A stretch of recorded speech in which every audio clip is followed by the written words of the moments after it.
Okay, now we're going to learn how to do a glowing outline in Photoshop. So basically, this is quite an easy thing to do. Start a new document. We'll just go with the preset one. We're going to make it a black background. Got some, write some text out, and we'll say red.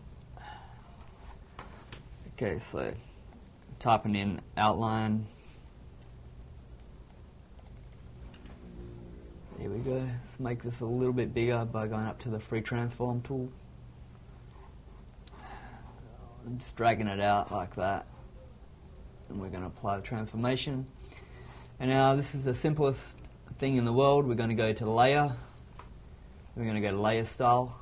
And we're going to go to outer glow. Click on that.